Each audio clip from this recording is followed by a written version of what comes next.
No, it's 50 people at the gym. It's, you guys say hello to each and every one of them, or they get pissed off because it's hello, and I'm just like to switch it up every once in a while. Yeah, I think we're going to start. Okay.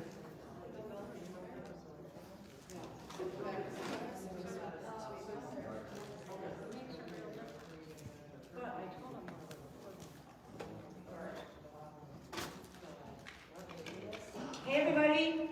Hey. We are going to get started. Wow, does this seem as loud to you as it does to me? I'm not sure how we turn this thing down. I just think I have to step back a little bit. Welcome to our Northwest Wayne Fan December Public Forum. I think the attendance at the moment is a little bit sparse, which is a little unusual. I think that maybe the 275 construction coupled with the roads might have something to do with it, and we may see some people rolling in as we go, but I didn't want to wait much longer before we got things started. My name is Lauren Rousseau. I am the president of this fan chapter for one more month, after which I'm passing the scepter, the gavel. It's not really a gavel. Passing the hat to Judge Laura Mack. She can raise her hand. Before we get started, I just want to say a couple things about FAN generally for the couple of people here. Wait, is there anybody here who doesn't know that much about FAN generally? I think most of you do. I see a couple new faces who may need a little bit of information. So Families Against Narcotics is an organization that started in 2008 in Macomb County. It's grown to have 20 chapters within the state of Michigan. The mission is to provide education, resources, and hope to individuals and families who are struggling with addiction. Each chapter does this in a variety of different ways. We basically are receptive to the needs of our community. There's one thing that we all do, and that is hold monthly public forums like this. And those public forums provide speakers and different types of education on the subject of addiction to the people who attend. Our fan chapter also provides a family support group, the Stronger Together support group of family and friends. That group meets twice a month on the second and fourth Tuesday of every month. It's currently meeting online via Zoom, and there is a flyer over there on the literature table if you want more information regarding the time or how you want to connect with that. Also, if any of you are here for the first time and have not signed in on our little sign-in sheet there with your name and an email address, you might want to do that, because that will allow you to get our emails, which will tell you about upcoming events. It'll tell you what the topic is for each of our monthly public forums, which are the first Monday of every month. We also are, I don't know if I would say working with, partnering with, the New Hope Center for Grief Support.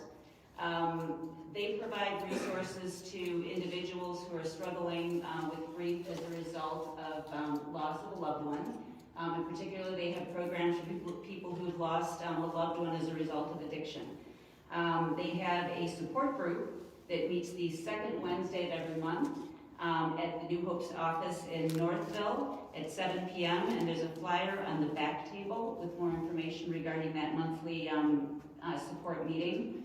They also have a memorial event coming up on December 13th, a memorial candlelight ceremony to remember lost loved ones, and that's happening at Ward Church in Northville at 7 p.m. That's not limited to having lost a loved one to substance use, but basically it's a program to remember any lost loved one, anyone that you've lost for any reason, basically. Before I say anything more about that, I'm going to introduce Jan Wilson, give her an opportunity to say a few words about the program that New Hope Center for Grief Support has. Hello, happy to be here. Like Lauren said, I am actually a volunteer with New Hope. I've been volunteering with them for 5 years now. I first came to New Hope for a workshop after I lost my son to a drug overdose. 4 months later, my husband to illness, and then about 16 months later, I lost my daughter to alcoholism. And I was really having a hard time dealing with my Greek. So I attended a workshop at New Hope, and it pretty much transformed my life. Gave me a new purpose. And what I do now is facilitate at these workshops. I do some speaking for them, and I, in January of this past year, started an ongoing group for lost due to substance use. So that's what we do, and we have 2 8-week workshops a year, and they're they're on Monday nights at Ward Church. They start out with a speaker every week on a different topic due to the loss, and then we break out into groups based on type of loss. So we have spousal loss, parent loss, child loss, suicide loss, substance use loss, that's probably it, pandemic loss we have now. So we have those usually, I think there's one starting in March, and then there's one in the fall. And then we have a lot of ongoing groups that meet throughout the year, monthly or bi-weekly. We also do a lot with kids. We have a family night once a month for parents and children who have lost someone. At our office, we feed them dinner, and then the kids go do their thing, and we work with the parents a little bit. And in the summer, we have a 2-day kids camp at Mayberry Farms in Northville. And it's just, it's a great thing. Last year, I think we had like 50 or 60 kids. New Hope's a nonprofit organization. We've been around for over 20 years.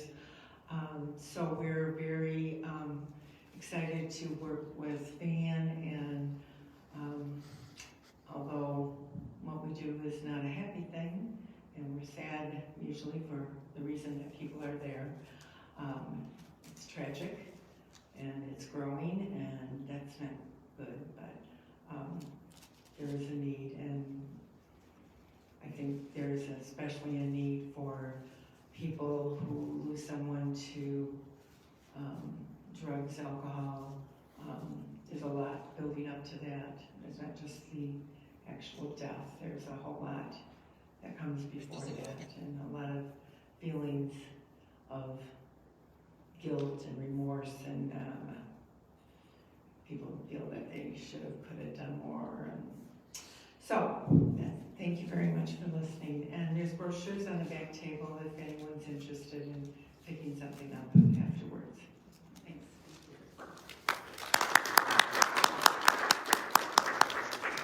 Thank you very much, Jan. I also want to say a big thank you to our monthly food sponsor. So Skywood Recovery, hugely grateful for them for supporting us over the time that we've existed. They've always been supportive of us in providing food for our public forums. And as well, Canton Sweetwater's Coffee and Tea provides the coffee that you see over there as well. So a huge thank you to them as well. All right, so tonight we have a really inspirational program, and as I'm glad you're all here to hear our speakers. Although it turns out we have one speaker because one of our speakers unfortunately wasn't able to make it. But I think that Aaron is going to be able to carry the day. I see him in the back over there. So let me say a few words about Aaron Suganuma. And he's going to take over and speak in a few minutes. Once he's done speaking, there'll be an opportunity for any of you to ask questions or make comments. So Aaron is currently the reentry coordinator for the Washtenaw County Sheriff's Office. He's worked as a substance abuse counselor in residential, outpatient, and prison-based settings. He was a co-founder of 2 nonprofit organizations that you're going to hear more about in just a minute, A Brighter Way and Nation Outside. Both of these organizations focus on supporting the reentry to society of formerly incarcerated individuals and on criminal justice reform. Aaron's actively engaged in direct service and advocacy efforts related to criminal justice.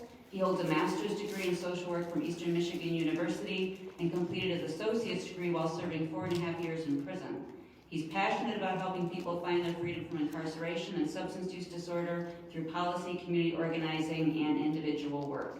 Would you all please welcome Aaron Suganuma.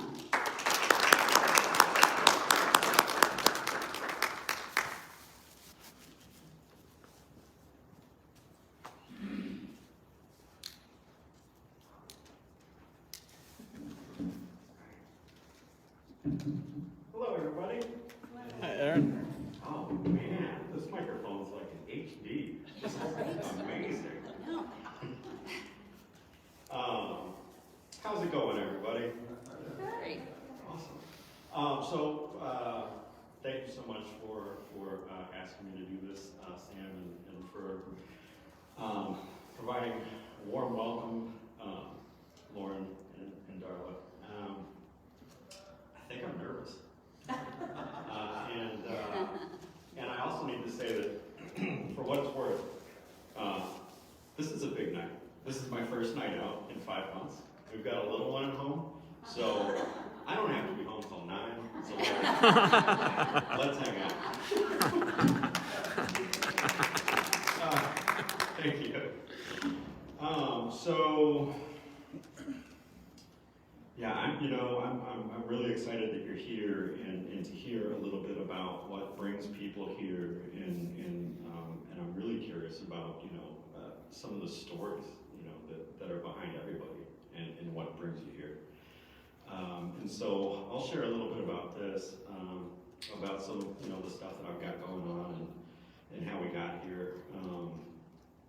But really, I think that this is a powerful room. It's my understanding. It sounds like there tends to be more people in the room and that kind of thing.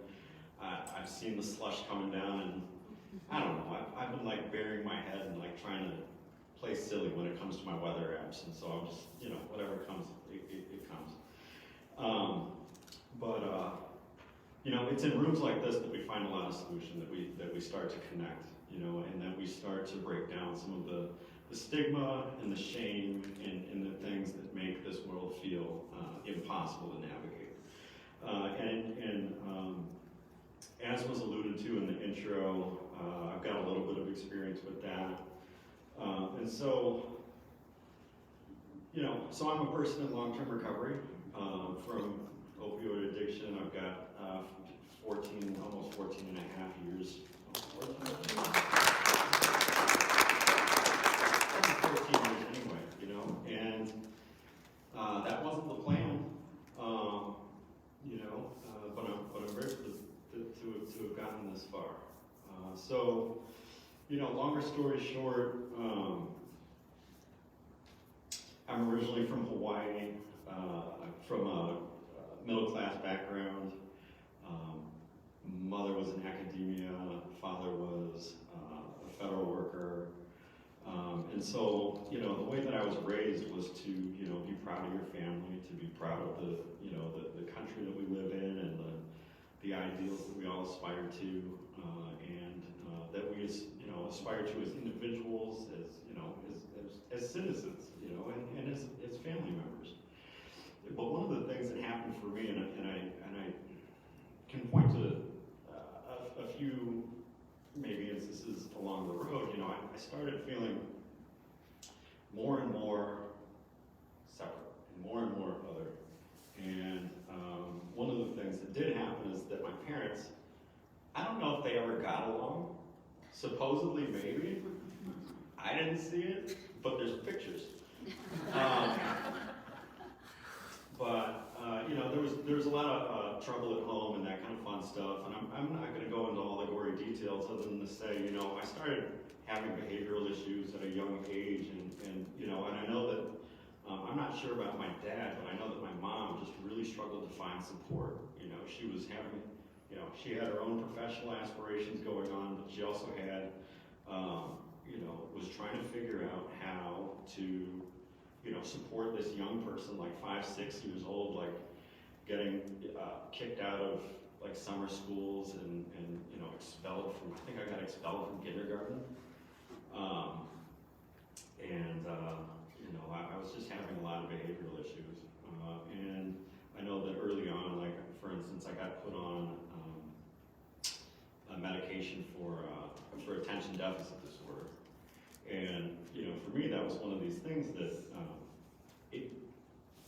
I remember throwing an absolute fit in this doctor's office because I didn't want to be diagnosed with something. I didn't want to be given a medication. To me, that meant if I'm getting a medication, there's something wrong with me, and I can't function as a normal person without it. But regardless, I ended up, like I'm fine. What am I going to do? I've got to eat. Like I don't have determination. You know what I mean? So you know, growing up was interesting. The behavioral issues didn't necessarily go away for a long time. And, you know, eventually we moved to Michigan, and I ended up getting into substances. I found a lot of my identity in substances, found a lot of connection to other people. Even before I started using, I found that I was hanging out with a lot of other people who came from, you know, divorced backgrounds and who were just similarly kind of struggling, you know. I'm looking for my tribe, you know, I'm looking for connection. And I think that one of the other things that I think about it too, with a little bit of more reflection, is if I can think about it from this early age that I aspired to certain ideals, and I found myself farther and farther, like those ideals seemed so impossible. It's like, well, those rules don't apply to me. I'm gonna hang out, you know, and abide by these other rules, you know, because this is more kind of like my lane. I can find my people here, I can find connection here, and there's opportunity. Anyway, so yeah, I started getting into some legal trouble early on, selling some things, and just getting caught with things, and you know, that was just a part of my identity. So one of the things, a couple things. One is, while that was a part of my identity, I didn't necessarily love it. You know, like I found that, you know, I did find a certain tribe, you know, but it wasn't necessarily a tribe that I was like fully proud of. You know, we had our connections, but I wasn't like, man, you know, this is awesome. This is all I want to do for the rest of my life, you know. And I also saw the struggle that, you know, my mom went through, and the things that clearly she wasn't talking to the rest of her family about, you know, that I was going through. And, you know, but I would still, at least for a time, you know, be able to go out of state to family functions and that kind of fun stuff to be able to put on the good face. You know, and to be honest, I think that was one of the hardest things for me, is seeing what I put my mom through, and you know, and I think that it continues to be one of my motivators. So, you know, longer story short, I went to, gosh, I could talk for a while. I've got a lot of time here, don't I? You do. Jeez. What time should I be quiet? Just keep talking, you got Yeah. the floor. Yep, that's right, you got the You floor. guys are wild. All right. Okay. So, you know, so longer story short, yeah, you know, I did a lot of drugs. I sold a lot of drugs, and that was my identity. And when I say, you know, I'll be more specific. It's 2021. I don't even know what that even means now. So I'll define it in like 1990s and like early 2000s terminology. So what that means is I sold a lot of like weed and those kinds of things. You know, and that really was, you know, that was my identity. And for better or worse, like I was the guy who like in like 6th or 7th grade was like reading books like The Emperor Has No Clothes and writing book reports about why marijuana should be legal and all that kind of fun stuff. I was that guy. My hair was like down to here. It was awesome. You know, and while coming back to this theme of kind of like living dual roles, I'd, on the one hand, yeah, I was selling a little bit of weed here and there, you know, but I was also doing my best to try to continue to get acceptable or passable grades, and to be able to participate in a way that I thought would eventually be able to like honor my family, you know, be able to do some kind of like full circle thing.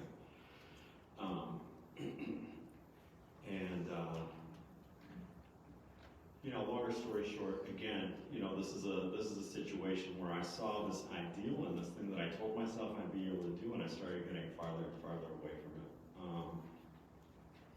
After I graduated from high school, I decided to take a gap year, I think. I think that's how it worked out. I don't remember what my transcript says, but that was my plan. I wanted to take a gap year, probably, you know, community college before I went somewhere like the, you know, Columbia University or something like that. my GPA was like 1.6.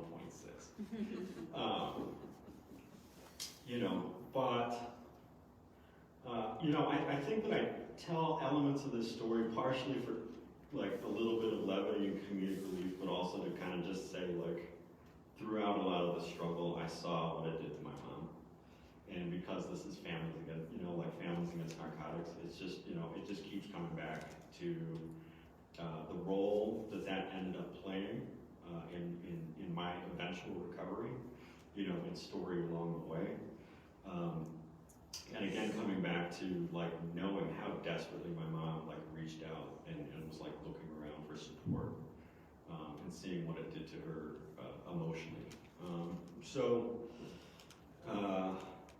So I didn't go to Columbia University. I was going to go for journalism too, by the way. And for what it's worth, I still think it's amazing, but I'm glad that I didn't do it.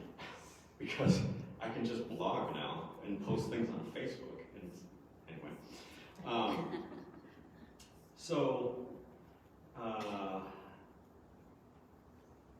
I'm a couple years out of high school. I end up getting into some significant trouble with an organization called LawNet, and was put on felony probation for distribution of substances. And I'll skip some of the gory details, but longer story short, I was able to continue like smoking weed and all kinds of fun stuff throughout my probation. And at the very end, I celebrated getting off of probation by starting to do heroin. And it seemed like a good idea at the time. It was just the next logical thing. And you know, this was a spot where I found myself in a spot where I had a lot of money saved up and was able to use without consequence very heavily, you know, for something like a year before anybody figured it out. But then after the money ran out, clearly, like, you can't hide a habit like that. I was using something like a gram and a half or 2 grams a day. And anyway, I struggled going in and out of detoxes and fun stuff like that, and eventually ended up going to prison for armed robbery in 2004. And so it was a really interesting spot for me, because up to that point, I'd always been able to leave wherever I was at. I wasn't ever kept in jail for a significant amount of time. This was the first time that I was put in jail, had to detox all the way through, and it didn't matter what I said to anybody. I couldn't manipulate a counselor or anything like that to release me for the holidays or whatever else. For some reason, they wanted to keep me there. And, you know, while at first, this little blip I think is important. You know, I was at a spot where I had always had these ideals of myself, been able to maintain some degree of hope with my family. And like any time that I'd be in treatment or trouble or anything like that, I was able to kind of like talk my way out of it. And this was the first time that I realized that if a miracle was pulled, I could probably make bail. But in the back of my head, I knew that if I did, I'd just go back to using. Like I just knew it. And so, it's one of the first times that I remember really being honest with myself about my addiction. And I just kind of, I don't know. I just kind of wrote it out and kind of just sat back with that knowledge, realizing like, this incarceration might be the thing that saved my life. I don't know that I felt that way when they passed a piece of paper under the door that said that I was facing a maximum life sentence. That was something else. But again, it was a spot where I was given the opportunity to really face the gravity of the life that I was living, the consequences of what I had done, and really came to terms with how I'd been living and the impact that it had on other people. Because there was no, we're going to do better tomorrow kind of thing. So you know, I think that a lot of that was much more in depth than I planned on sharing tonight. You know, but I wanted to share pieces of that because it really informs a lot of the work that I do today. Just a longer story short, you know, I ended up being sentenced to 51 months in the Department of Corrections, and a couple of things stood out to me. One was, at the time anyway, substance abuse treatment was very optional and essentially looked like you're going to take substance abuse 1 or substance abuse 2, and you're going to get a packet or 2, and they're going to be copies of copies and copies, and you can see where all the staples used to be, where they copied them, and you know, and then you know, somebody would talk, and they clearly had no idea what they were talking about, and it's just like, what are we here for? But at the end, you get the little certificate, and that looks good for the parole board, so good, get out of here. You know, so I just remember just feeling really disappointed by that. And I would look around and think about, especially the folks who helped me to turn my life around, who kind of took some time with me to say, hey, like, I was 22, you know, in a level 2 prison, you know, with a bunch of people doing like life and all kinds of fun stuff like that. And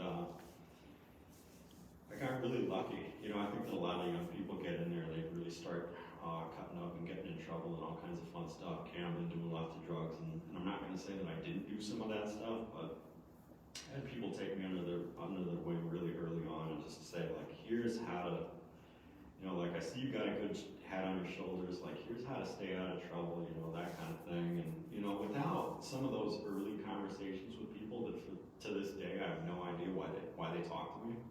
Do you know how many Asian people there are in prison in Michigan? Like 5. I don't know. It might be 10, but it's not very many more. But they did. They reached out to me, and they showed me how to jail. And one of the things that gave that did a lot of things for me. Among them, it gave me enough of a stable perspective to be able to, again, be more reflective of the actions that I was taking and how they might affect me for the long term.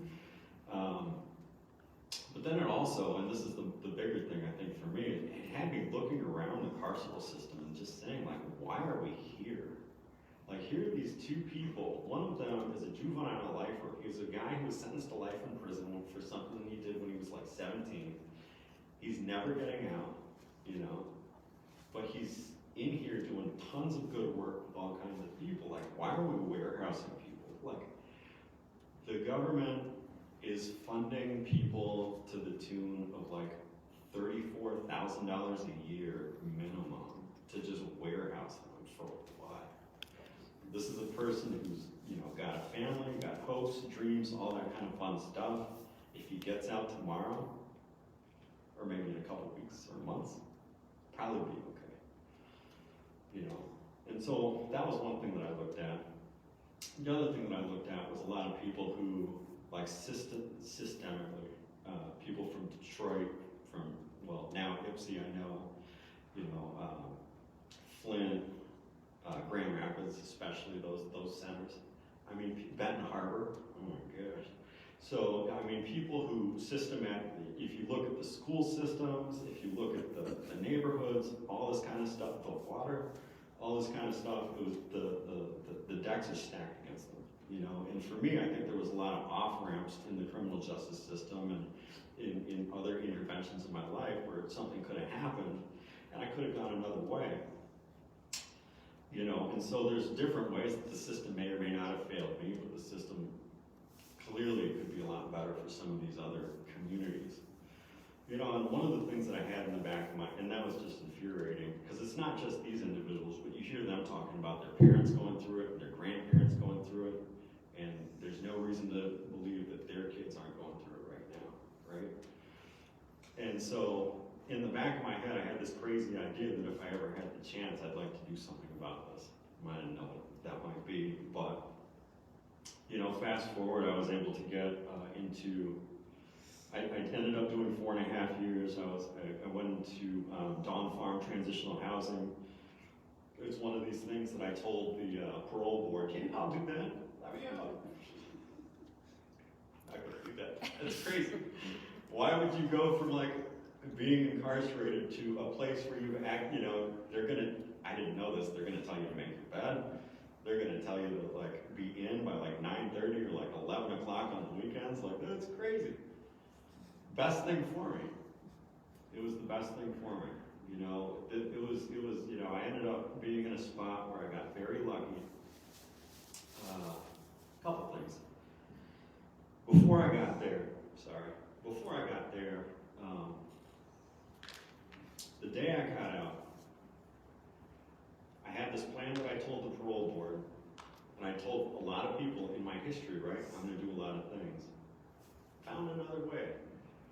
Didn't work out so well, and so I'll always remember driving down 23 with my mom, who picked me up from Ionia, and as we started going by like places like Brighton, like looking over and remembering when I was at Brighton Hospital, and how that essentially I relapsed as soon as I got back to my car. And I just, all the sensory memories started coming back. I started smelling, like Livingston and Washtenaw County, things smell different. Things, color contrast look different.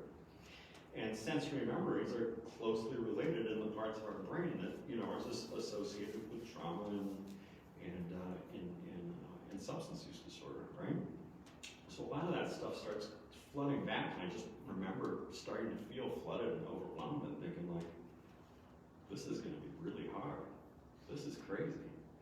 And so that was another one of these moments that kind of like crystallized, like, I need help, but I don't know how to get it. So in a similar kind of way to like what my mom was in, like knowing that I needed help but not knowing where to go, I think that I found a little bit of willingness. And I'll say this, after we came down to Ann Arbor, we went to the parole office, and to this point, really the only people who had supported me was like my mom and a couple old friends who were using buddies, really. And so when I got to the parole office, I met up with people from Michigan Prisoner Reentry. You gotta plug this, right? And these were the first people who were nice to me and who were supportive of me, other than my mom, which blew my mind. And Sam was one of those people, right? So like Sam was the person who took me to DHS and helped me to get like food stamps and get on Medicaid and things like that. And she was like one of those first few people who, I don't know if that's like even like a blip on her radar, but it was one of these things that was just huge to me, in my journey. Here's this person taking time out and just being nice. Oh my gosh, So, thank you, Sam. What you did with it. So I ended up going to Dawn Farm Transitional Housing and getting into 12-step recovery, and getting a sponsor, doing the deal, and all that kind of fun stuff. And I don't need to say a lot about that kind of thing, other than what I've learned and what I've continued to try to do is to say, whatever worked then should continue to work, and I just try to keep building that foundation, right? And keep that going. So eventually I was able to go back to school for social work, and experienced a lot of barriers just in terms of, just throwing some, it's hard to get a job. It's hard to go back to school if you've got a criminal record, especially a criminal record like mine. I've got drug crimes, but I've also got, a capital offense on robbery on my record. It's hard to find a place to live. There's a lot of just opportunities for the system that I've always hoped to be able to participate in. There's a lot of opportunities for the system to exclude me. And so, eventually I did, I went back to school I got a job at a local deli. I worked there for a long time. I went back to school for social work. While I was there, I started interning at Dawn Farm. Eventually was able to start running developing and running a wellness and recovery group, doing a smoking cessation group that helped me quit smoking finally for like the 6th time. Yeah. I started facilitating this group, and like while I was training to do it, was like running in back of the dumpster. And the client saw me and just like, "What are you doing?" Oh, all right. Yep, getting honest. Anyway, so but it worked.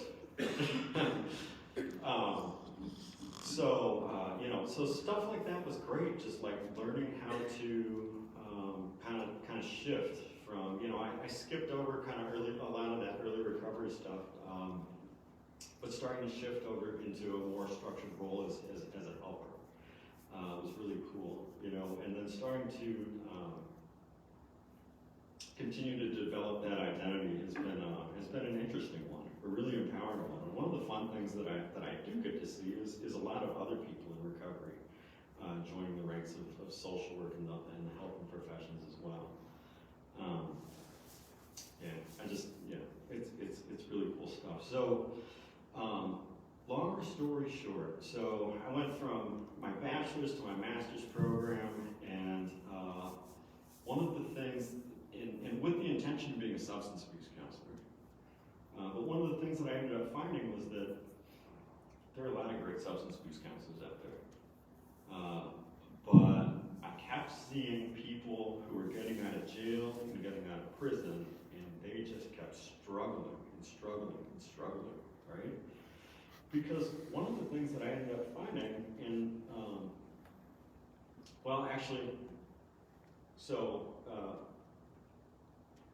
the full story is this, actually. I'm doing my thing, and when I hear somebody at a meeting who says they were just in jail or in prison, my ears perk up, and I go talk to them, and I get some of my other buddies who have also been locked up, and we just go talk to the person, right? Well, one of the things that we find is that a lot of people would just end up falling through the cracks. And that also applies to one of my good buddies who I was incarcerated with, who helped to get me on track, who when he got out, he said, I tried going to NA and I tried doing this other stuff, but man, I don't have an addiction problem, so I don't know where to get support. And one of the things I ended up realizing, all right, chronologically, the way that this happened was, I had a buddy named Rory Crook and another friend named Melvin Parson. We all got together and we said, hey, what can we do to help support formerly incarcerated people transitioning out? It seems like AA alone isn't working for folks, and counseling and all these other things just aren't working for folks. What can we do? And longer story short, we ended up forming an organization called The Right Way. And one of the premises to that is to recognize that almost everybody transitioning out wants to do something better. Almost everybody incarcerated wants to do something better. We all want to feel good about ourselves. We all want to feel connection and feel a sense of tribe. But the traditional places where people tend to get support when they're transferring out are either through the religious community or through family or through a specialized program. They'll have their sex, even saying the name of a sex offenders program or something like that. Who wants to go to a sex offenders program? It's in the name, it doesn't sound good, right? Religion can be great, but it's exclusive. Families can be great, but those, a supportive family can be great, but even a supportive family, people don't always necessarily feel comfortable talking about everything, right?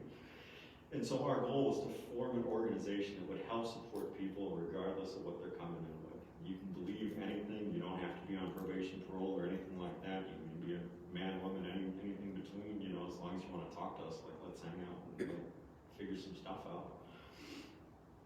So we ended up forming a Brighter Way together, just meeting back in 2015. And so I graduated with my MSW in 2015, started a Brighter Way with Melvin and Rory in 2015. And at the same time, I don't know how much I'll talk. Well, you guys want to hear about policy stuff too? You do? Okay. So, all right. So I'm working at Dawn Farm, doing a Brighter Way, starting to transition out of Dawn Farm. We started Brighter Way, and then I also Melvin tricks me into going to this meeting up in Lansing, and I'm like, "What's all this about?" He's just like, "I don't know. They're called Nation Outside. I don't know what it is. This Michigan collaboration and mass incarceration." I'm like, "All right, that sounds amazing. Like, let's check it out." Anyway, so I ended up getting. Yeah, it is what it is. I ended up getting tricked into coordinating this group called Nation Outside, which ended up being one of the most amazing and fantastic experiences.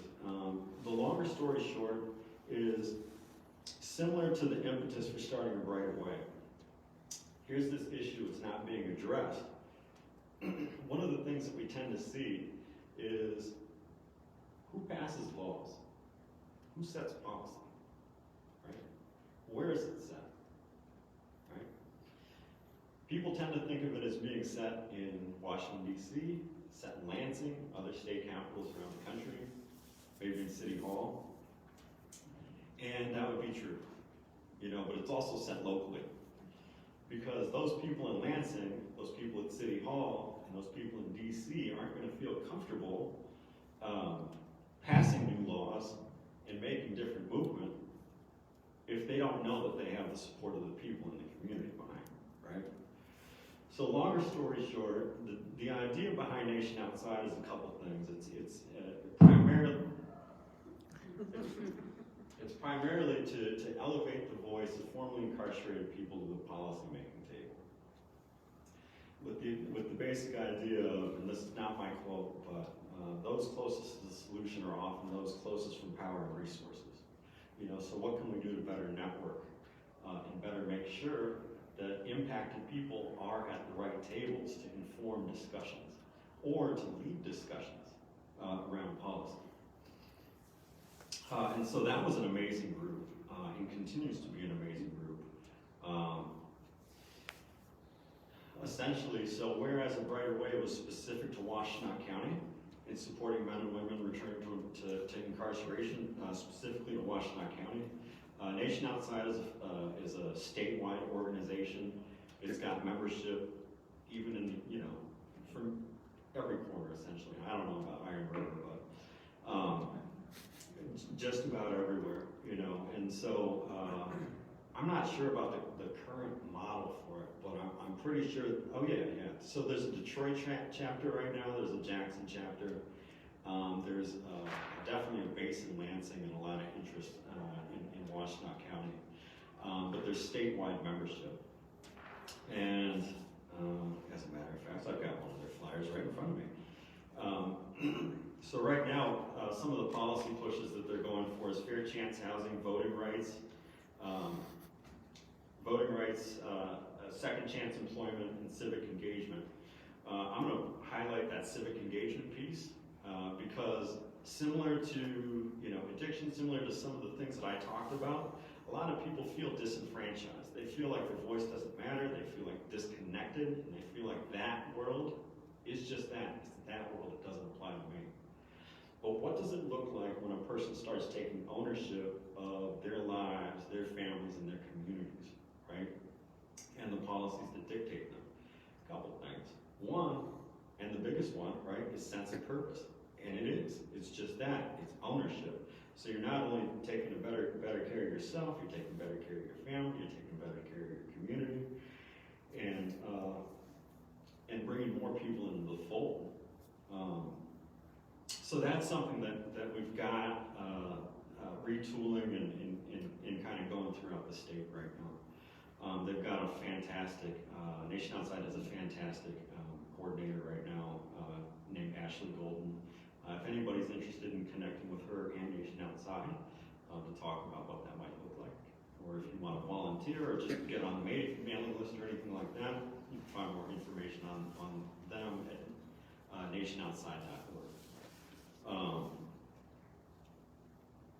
right. A couple more things when it comes to policy.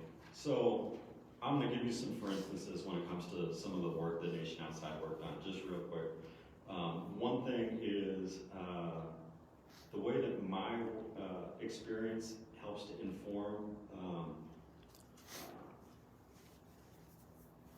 the work that I do now and the approach that I have to it.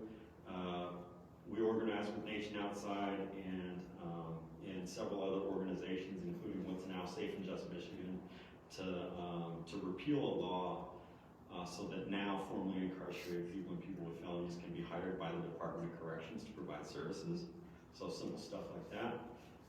Nation Outside has also been in support of and helped to organize throughout the state for a clean slate and expansion of expungement. So for people who haven't heard about that, traditionally you could only get 1 felony and 2 misdemeanors, but now I think it's unlimited misdemeanors as long as they're nonviolent, and up to 4, I think it's 3 felonies as long as they're nonviolent. The other big thing when it comes to those laws is for the clean slate component, which automates the process, meaning that a person, I think it's 96% of people who are eligible under the former laws for expungement didn't actually end up going through the process because it was too complicated and too costly. This is going to make it automatic after 10 years, and Michigan is going to be the first state to be able to do that for people with felonies. All right, moving on. So, A Brighter Way, awesome organization. Last year helped to create a partnership with Eastern Michigan University to create the Returning Citizens Fellowship Program. So they're supporting people who are formerly incarcerated and enrolled at Eastern Michigan University, and creating scholarship opportunities for people there. I don't know, exciting stuff. I've got more. Should I keep talking? I can stop. Well, do you want to, are there any questions maybe or that people might have before you continue on? Just if you want to take a break for a second and see if anyone has any questions about anything? Okay, nobody's raising their hand. Oh, there we go. Okay. Yep. How is A Brighter Way funded? Yes, that's a great question. So it's through a mixture of grants and private donations. One of the things that we tend to find, like a lot of nonprofit organizations, that it's hard to get off the ground in terms of getting grants until you have a certain amount of 990s and a certain track record. But now they're in a position with 5 years of experience to be able to get decent-sized grants. And how do you get referrals? Do people, how do they know about you? Yeah, that's a great question. Stuff like this, word of mouth, and partnerships like the Returning Citizens Fellowship with Eastern Michigan University. There's also another partnership with Recycle Ann Arbor, where Recycle Ann Arbor is hiring formerly incarcerated people who are getting mentoring. There's also another project that sounds pretty exciting, which is a partnership with a local housing provider to be able to provide support for people in housing. And then, as long as we're doing good work, the local parole offices have been really supportive of A Brighter Way as well. So previous to the pandemic, we were actually able to, when I was there, we were able to go into the parole office. So prior to a person being released, we'd be able to meet with them as part of the pre-planning. So, do you know are there organizations similar to Brighter Way or that have the same mission in other counties? And are you aware of that? And second question to that is Brighter Way considering expanding into other counties? Yeah, those are great questions. So, director, Adam Sheldon Grant, who would be fantastic. I've got his contact information here as well. And, you know, I don't sit on the board. You know, I'm not, you know, making decisions there. But I will say that in the past, that has been discussed. You know, it just depends what that kind of looks like. In terms of other organizations that look like a Brighter Way, one of the things that is unique to a Brighter Way is that it's not it's not attached to another nonprofit or a church. One of the things that we found when we were looking at different grants for mentoring at the time, I think the landscape has changed, especially in the last couple of years. The Michigan Department of Corrections has actually built mentoring into their strategic plan. So ideally, they are funding it. But mentoring programs tend to get run out of churches. And so inherently, they're going to have a certain amount of religiosity built into the curriculum, which is something that a Brighter Way is intentionally not discouraged, but certainly not. You know, we want people to build connections, as many connections as they can, but we don't want to make it an exclusive factor. So some of the coolest organizations that I know, like the Fresh Coast Alliance, like out of Muskegon. I mean, there are some tremendous mentoring programs. So do you do individual, group mentorship, both? I mean, do you have meetings that people will attend? A Brighter Way right now has just been doing one-on-one. I was working on a partnership that would have done group mentoring just before I left, and I know that the person who took over now is really interested in doing groups. I'm a fan, personally. I mean, there's power in groups, right? Social learning. So. What about programs in the prisons? Is there any thought of having, you know, I think I know prisons cut back on a lot of programs. I know that you used to be able to get college degrees, and then that was eliminated in budget cuts. Does your group advocate for more educational opportunities in prison? And like you said, they're warehousing people, and why not try to help them while they're there? Yeah, so I can't speak with absolute authority on this, but I know that DOC, like many other institutions, really limited the amount of people who were going in and out of their facilities during COVID. But I know that, you know, organizations like Chance for Life are very active in supporting mentoring type programs for people on the inside. And there are a couple other ones, you know, smaller ones, but the biggest one is Chance for Life. In terms of education for people in there, I know that a lot of people are working with, I think it's Calvin College and Jackson Community College. I actually think that Pell Grants have been reinstated. I've got a friend who works at the Vera Institute for Justice, Alan Wachendorfer, who I believe is back to overseeing Michigan and the intentional expansion of post-secondary education in DOC and access to it. So it's certainly it's another one of these things where the more that out here, it's hard enough to learn that certain things exist. Like in there, people don't have like the internet, you know? And so it's another one of these opportunities where education and just knowing something is, you know, is so important. Like voting, I didn't say this earlier, but a lot of people think that formerly incarcerated people can't vote, and it's not the case. That's only the case in like 2 states in the country.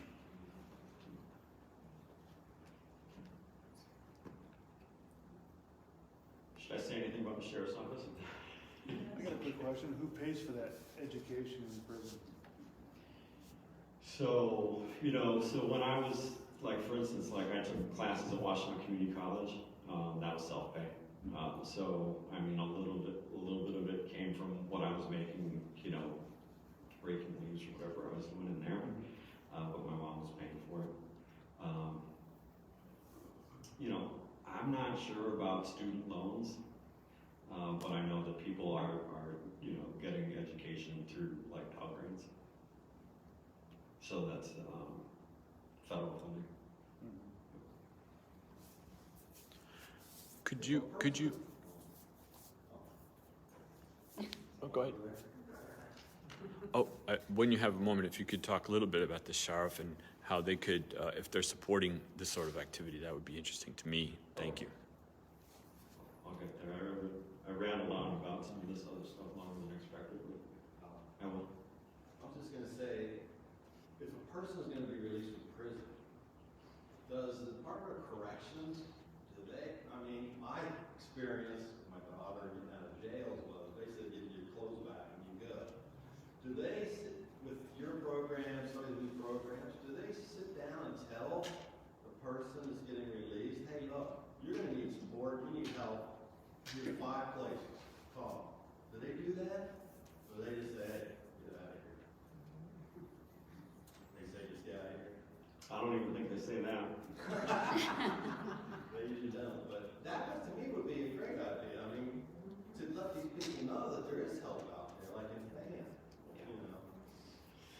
Yeah, so, a couple things. One is, I know that over the past 10 years or so, the Department of Corrections, from at the prison level, has been getting a lot better at that kind of thing. And I think that there's a thought that what happens at the state, federal level will trickle down to the state will trickle down to counties. But, so the state program, generally speaking, is called Offender Success.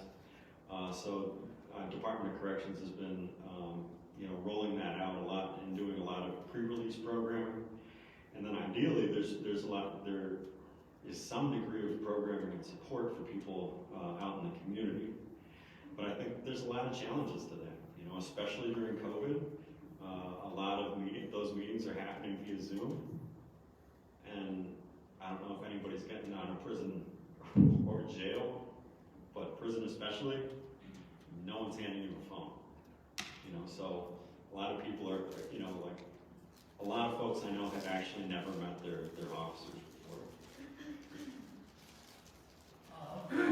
Part of the program is Pam's called Comeback Team. So we go out and help people that are issue with a substance or use disorder. And they just set up the Michigan Department of Corrections to have a PO come with us once a month. And we actually go and discuss resources with that PO parolee. If, unfortunately, they've had an issue with substance use disorder after incarceration. So that's kind of the only time they really hear about this. Unfortunately, at this point that I know. So. And that's just in Macomb. No, it's open to. Oh, okay. Yeah, we do it. I'm with Fan.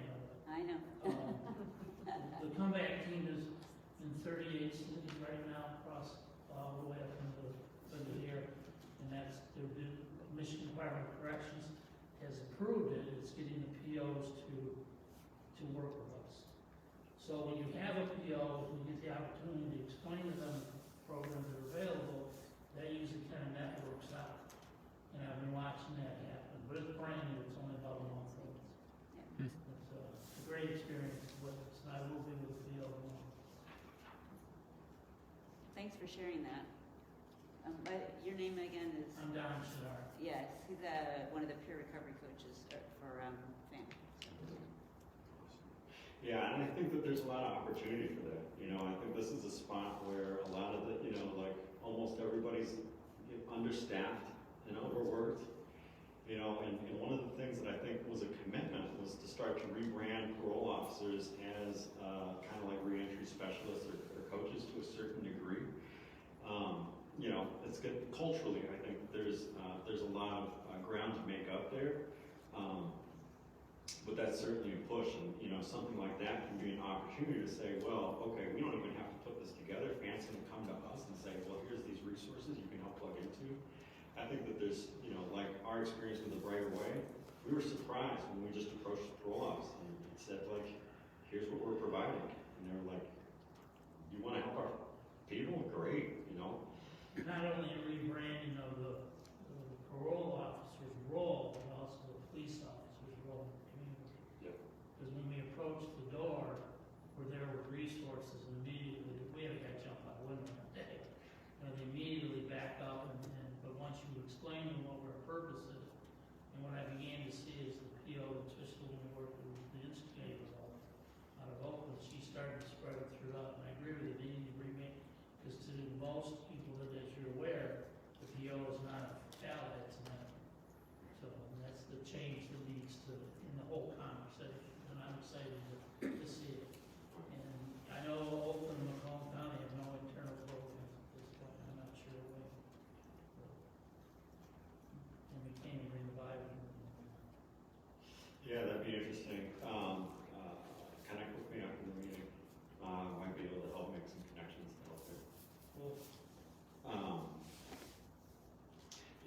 so reentry is a challenge, you know, and so whether it's at the state level, or the county level, which is a county by county kind of thing, you know, I think that it's an opportunity where, you know, the community can, if the voices get loud enough, I have to believe, you know, that the powers that be that are at the end of the day paid by the taxpayer, you know,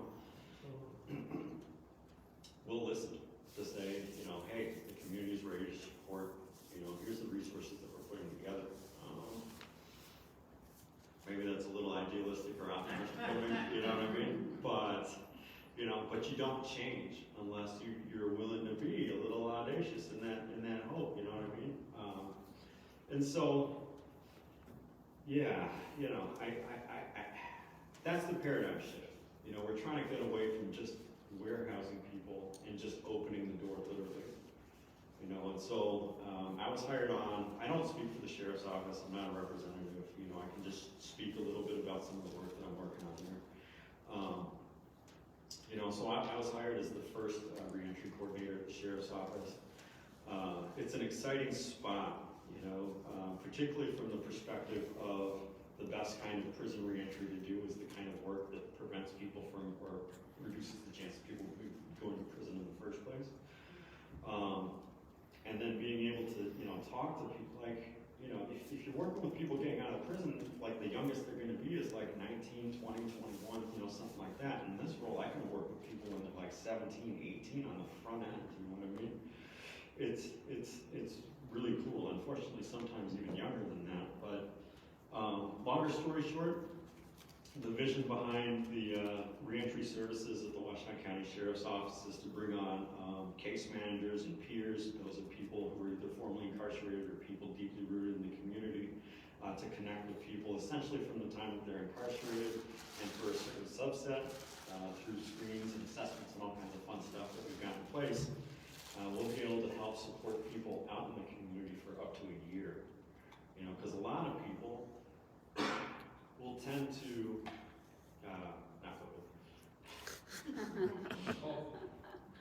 not it's not, I had bronchitis last week, and a million tests, well, okay, like a half dozen tests.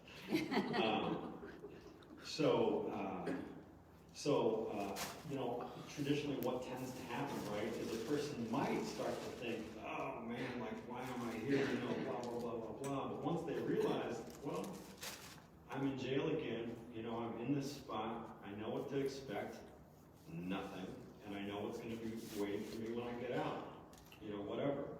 One of the other things that, whether it's the jail level or the prison level, I think that people will see is like, people when they're incarcerated will say that they will do X, and Y, but when they get out, what happens? The trauma takes over, the sensory memories take over, the crazy hill that they have to climb to actually make a difference in their lives is so tall. They're just like, man, like, again, like, I don't want to feel incompetent, right? So I'm going to go back to what I know. I'm going to go back to the relationships that I know, or, you know, whatever it is. And so, you know, our team is tasked with connecting with people to start making some intentional plans and putting together the resources that will help to aid people in their long-term success, right? And what's really cool about it is that it's not just working with those individuals, but it's working with the county partners and the community, the entities throughout the community to put together like a whole set of resources. I was really inspired by a meeting that we had last week, actually a couple of meetings, but one of them is a partnership between the Public Defender's Office and the Prosecutor's Office to house what used to be the community co-chairship of offender success, so Michigan Department of Corrections. But what this stakeholders meeting is essentially doing is bringing together stakeholders in the reentry field that will centralize the resources for both prison and jail reentry to build better systems and partnerships with each other. So now, as opposed to every organization, this was the meeting last week, as opposed to every organization creating their own list, resource list, create all their own little connections and all that kind of stuff, we're just going to do that centrally. So So that's going to save volunteer time, it's going to save staff time, it's going to help people to point in the right direction when one resource doesn't work anymore. We'll be able to take it off so we're not sending people to dead ends anymore. It's just a cool example of, honestly, years of work in trying to bring people together to build better systems to support people. Yeah, you know, I guess I'll just say a couple other things. The Washington County Jail. So in my role, I'm the reentry coordinator, so I oversee the case management team, but I also oversee the implementation of programming, whether it's education, whether it's substance use programming, whether it's MRT or, you know, whatever. You name the program, and I oversee the implementation of it in the jail.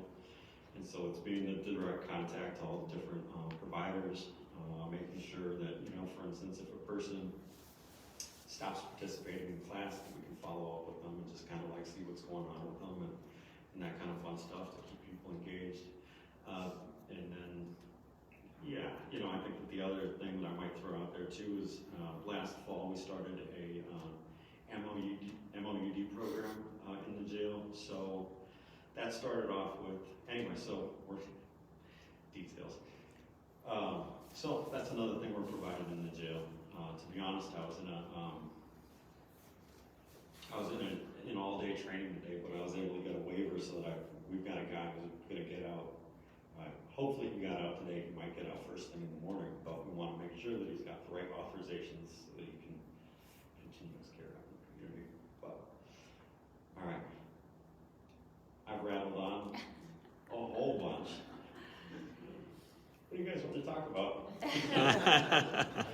There's a question over there.